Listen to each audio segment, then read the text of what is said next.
Traversée littéraire du Mali. Adey Fofana. Il était une fois, Salou Kassaïs, la magnifique princesse Songoï qui deviendra toulousaine, après être tombée folle amoureuse d'un jeune chevalier, du nom d'Anselme d'Isalguier. Aujourd'hui, dans le premier épisode de Traversée littéraire du Mali, Tonka vous entraîne dans la ville de Gao, la belle, au cœur de l'empire Songoï, à la découverte du livre d'Ibrahim Ababa Kaké, Salou Kassaïs, une idylle franco-songoï au XVe siècle. Bienvenue sur Tonka. Vous écoutez Traversée littéraire du Mali par Adey Fofana.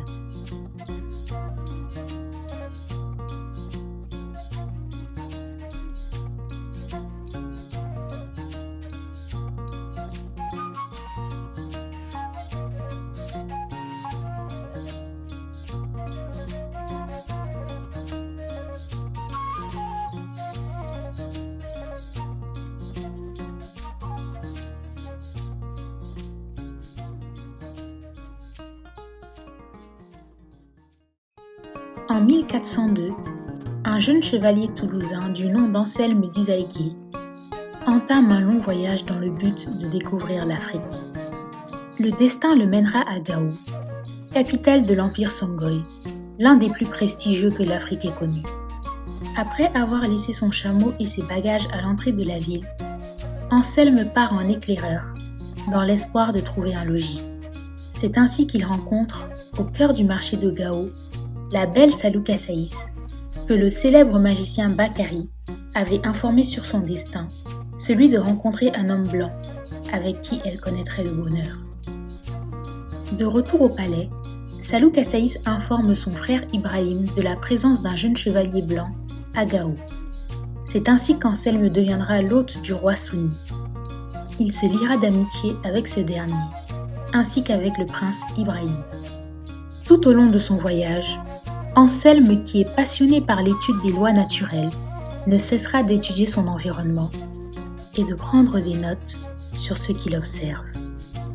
Seulement, ce qui au départ ne devait être qu'une expédition de découverte va se transformer en idylle passionnelle.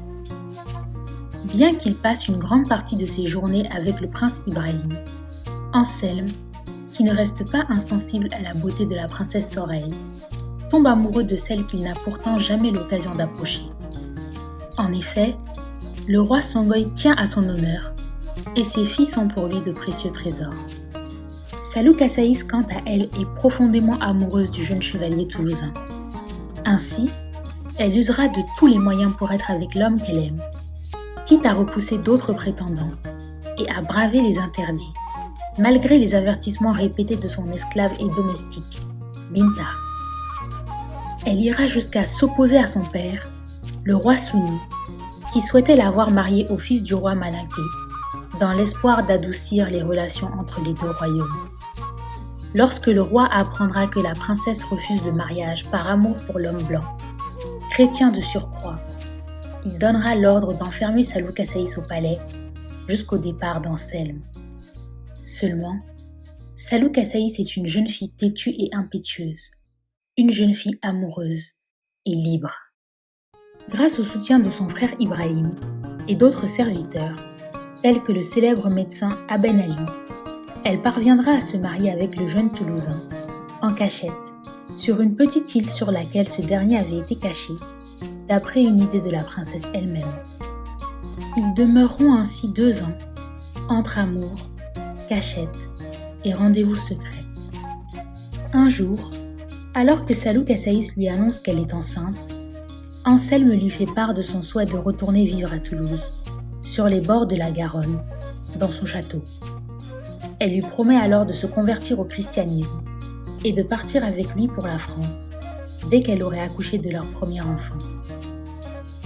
Afin que personne ne se rende compte de sa grossesse, Salou Kassaïs simulera sa propre mort, avec l'aide de Binta, la servante, de son frère Ibrahim, mais aussi du médecin Aben Ali, chez qui elle trouvera une cachette.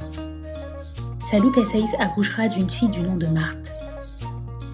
Après plusieurs années passées à Gao, Anselme et sa famille prendront finalement le chemin de Toulouse, en compagnie de Binta, de quelques serviteurs, ainsi que du médecin Aben Ali.